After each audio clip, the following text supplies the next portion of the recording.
Hello friend, welcome to my YouTube channel Spandan pathology में doctor Nirmal आपके सामने आ गए हूँ एक नए टॉपिक पे डिस्कस करने के लिए। आज का जो हमारा टॉपिक है जिसके ऊपर हम डिस्कस करने वाले हैं उस टॉपिक का नाम है टाइप्स ऑफ इन्फेक्शियस डिजीज। मतलब संक्रामक रोग कितने प्रकार के होते हैं। What are the types of infectious disease, what are the types of infectious disease, मतलब संक्रामक रोग कितने प्रकार के होते हैं। ओके, तो first, infectious disease can be viral, bacterial, parasitic और फंगल इन्फेक्शंस। मतलब संक्रामक रोग वायरल, बैक्टीरियल, पैरासिटिक और फंगल इन्फेक्शन हो सकते हैं। Okay, infectious disease can be viral, bacterial, parasitic और फंगल इन्फेक्शंस। मतलब संक्रामक रोग वायरल इन्फेक्शन हो सकता है, बैक्टीरियल इन्फेक्शन हो सकता है, फंगल इन्फेक्शन हो सकता है या पैरासिटिक इन्फेक्शन हो सकता है। यही चारों में से कोई एक इन्फेक्शन हो सकता है। But there is also a rare group of infectious disease known as transmissible spongiform encephalopathies, जिसे हम शॉर्ट फॉर्म में बोलते हैं TSES या प्रियन डिजीज। ओके, संक्रामक रोग का एक दुर्लभ समूह भी है, रेयर जो बोलते हैं रेयर ग्रुप। तो संक्रामक रोग का एक दुर्लभ समूह भी है जिसे ट्रांसमिसिबल स्पॉन्जिफॉर्म इंसेफेलोपैथी के रूप में जाना जाता है या प्रियन डिजीज के नाम से भी जाना जाता है। तो आपने देखा संक्रामक रोग वायरस के थ्रू, बैक्टीरिया के थ्रू, पैरासाइट्स के थ्रू और फंगस के थ्रू, फंजाई के थ्रू, मतलब चार। और दूसरा एक रेयर ग्रुप से है, रेयर जिसे हम बोलते हैं transmissible spongiform encephalopathy, short form में TSES और उसे प्रियन डिजीज के नाम से भी, प्रियन रोग के नाम से भी जानते हैं। तो टोटल कितना हुआ? 5। ओके, तो इन्फेक्शियस डिजीज कितने टाइप के होते हैं? 5 टाइप के होते हैं। पहला वायरल इन्फेक्शन। वायरल इन्फेक्शन क्या है? तो viruses are a piece of information, DNA और RNA inside of a protective cell that is also called as capsid. मतलब कि वायरस क्या है? वायरल इन्फेक्शन में वायरस एक सुरक्षात्मक आवरण जिसे हम बोलते हैं प्रोटेक्टिव सेल। ओके, और कैप्सिड के नाम से भी उसे हम जानते हैं। उसके अंदर इंफॉर्मेशन का एक पीस जो DNA और RNA भी हो सकता है। Okay, viruses are much smaller than your cells and have no way to reproduce on their own.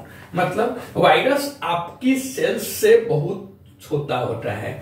मतलब वायरस जो होती है, यह वायरस हमारे बॉडी के सेल से बहुत छोटा होता है और उनके पास खुद से वायरस मतलब प्रजनन, मतलब 1 से 2, 2 से 4 ऐसा मतलब नहीं कर सकते हैं। इनके पास कोई तरीका नहीं होता है रिप्रोड्यूस करने के लिए, प्रोडक्शन का कोई भी इनके पास तरीका नहीं होता है। तो वायरस क्या है? तो वायरस मतलब viruses are a piece of information inside of a protective cell that is also called as capsid. मतलब वायरस एक सुरक्षात्मक आवरण जिसे हम कैप्सिड बोलते हैं, उसके अंदर इंफॉर्मेशन का एक पीस होता है जो DNA या RNA हो सकता है। उसके बाद वायरस आपकी बॉडी की सेल्स से बहुत छोटा होता है और उनके पास खुद से प्रजनन करने का कोई तरीका नहीं होता है। They get inside your cells and use your cells machinery to make copies of themselves. मतलब कि वे आपके बॉडी के सेल्स के अंदर घुस जाते हैं। जो वायरस होते हैं वो वायरस क्या होता है? हमारे बॉडी के जो सेल्स होता है उस सेल्स के अंदर घुस जाता है। घुसने के बाद क्या करता है? वह अपनी वहां पे कॉपीज बनाता है, मतलब जैसे जीरोक्स बोलते हैं ना, वैसा ही कॉपीज बनाता है। और उसके लिए आपकी सेल्स की मशीनरी का, आपके बॉडी की जो सेल्स है उस सेल्स को मशीनरी का यूज करता है। ओके, नेक्स्ट है बैक्टीरियल इन्फेक्शन। बैक्टीरियल इन्फेक्शन क्या है? तो bacteria are single celled organism with their instruction written on a small piece of DNA। Okay, मतलब कि जीवाणु संक्रमण, बैक्टीरियल इन्फेक्शन को हम हिंदी में बोलते हैं जीवाणु संक्रमण, वायरल इन्फेक्शन को हम हिंदी में बोलते हैं विषाणु संक्रमण। तो जीवाणु संक्रमण मतलब बैक्टीरिया एक कोशिकीय जीव होता है जिनके इंस्ट्रक्शन DNA के एक छोटे से टुकड़े पर लिखा होता है। Okay, bacteria are single celled organism with their instruction written on a simple small piece of DNA। मतलब कि बैक्टीरिया एक कोशिकीय जीव होता है जिनके इंस्ट्रक्शन DNA के एक छोटे टुकड़े पर लिखा होता है। उसके बाद bacteria live on and in your body. मतलब कि जो बैक्टीरिया होता है वो हमारे चारों ओर होता है। Bacteria are all around us including inside of our body and on our skin. Bacteria हमारे चारों ओर होता है और हमारे बॉडी के अंदर और हमारे स्किन पर भी मौजूद रहता है। मेनी बैक्टीरिया आर हार्मलेस और even helpful but certain bacteria release toxins that can make you sick. मतलब कि कई बैक्टीरिया हानि रहित, मतलब हमारे बॉडी के लिए हानिकारक नहीं होता है और मददगार भी होता है, हेल्पफुल भी हमारे बॉडी के लिए होता है।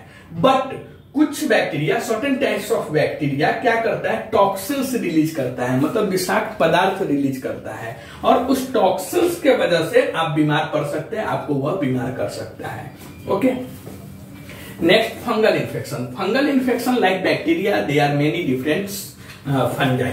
मतलब जो फंगल इन्फेक्शन होता है वो फंगल इन्फेक्शन बैक्टीरिया की तरह कई अलग अलग फंजाई, फंजाई को हिंदी में हम बोलते हैं कवक। ओके, तो फंगल इन्फेक्शन क्या है, तो fungal infection like bacteria there are many different fungi, मतलब बैक्टीरिया की तरह कई अलग अलग कवक होते हैं and they live on and in your body, मतलब वे आपके बॉडी पर और आपके बॉडी के अंदर रह सकते हैं फंजाई।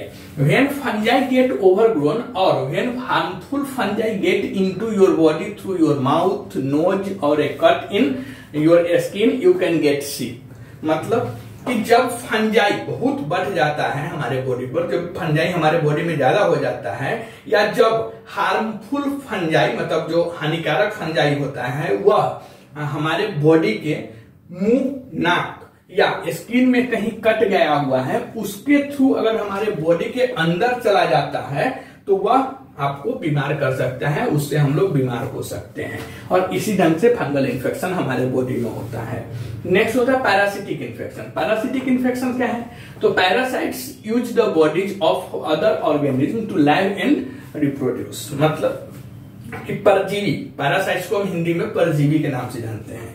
तो पैरासाइट्स जीवित रहने के लिए और प्रजनन करने के लिए, रिप्रोड्यूस करने के लिए वो अन्य जीवों के शरीर का उपयोग करता है, अपना बॉडी यूज नहीं करता है। व्हेन पैरासाइट्स इंक्लूड वर्म, मतलब जिसे हम हेलमिन्स भी बोलते हैं, and some single celled organism that is also called as protozoa.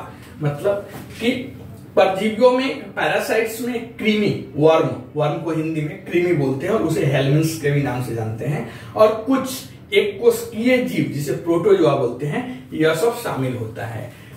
और फिफ्थ जो है इन्फेक्शस टाइप्स में वह रेयर है, जिसे हम बोलते हैं transmissible spongiform encephalopathies prion disease. Okay, मतलब प्रियन रोग। तो transmissible spongiform encephalopathies are caused by prions, faulty prions that cause other proteins in your body, usually in your brain, to become faulty as well।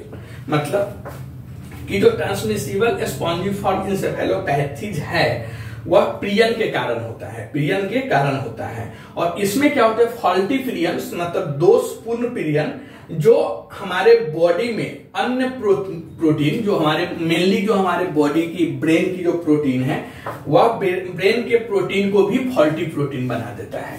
तो transmissible spongiform encephalopathy या prion disease में क्या होता है, तो prion disease में क्या होता है कि जो यह डिजीज है ट्रांसमिसिबल स्पॉन्जिफॉर्म इंसेफेलोपैथीज, इसमें प्रियन डिजीज प्रियन के कारण होता है। और यह फॉल्टी प्रोटीन, इसमें फॉल्टी प्रोटीन जो होता है वह हमारे बॉडी के जो नॉर्मल प्रोटीन है, मेनली जो हमारे दिमाग के प्रोटीन है, ब्रेन के प्रोटीन है, उसको भी वह फॉल्टी मतलब दोषपूर्ण बना देता है और इसी ढंग से यह बीमारी फैलता है। उसके बाद your body is unable to use these proteins और get rid of them so they build up and make you sick. मतलब इसी ढंग से आपका बॉडी इन प्रोटीन को यूज करना या उनसे छुटकारा पाने में असमर्थ हो जाता है, मतलब वह अनेबल हो जाता है, यूज नहीं कर पाता है उस प्रोटीन को। ठीक है, और आप अगर हमारी बॉडी में प्रोटीन बन रहा है और हमारा बॉडी उसे यूज ही नहीं कर रहा है तो क्या होगा, वह जमा होने लगेगा। तो इसी ढंग से your body is unable to use this proteins और get rid of them so they build up and make you सिक।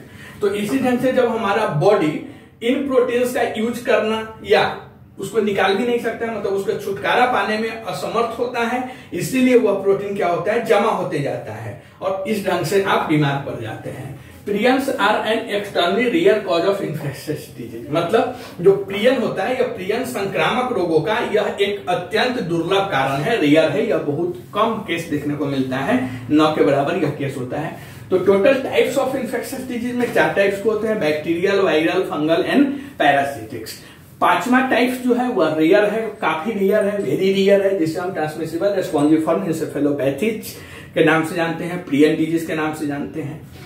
अब कमेंट करके बताइए वीडियो आपको कैसा लगा। अगर यह वीडियो आपको अच्छा लगता है तो प्लीज इस चैनल को सब्सक्राइब कीजिए, लाइक कीजिए, शेयर कीजिए। मिलते हैं ऐसे ही एक नए टॉपिक पर डिस्कस करते हुए, तब तक के लिए थैंक यू।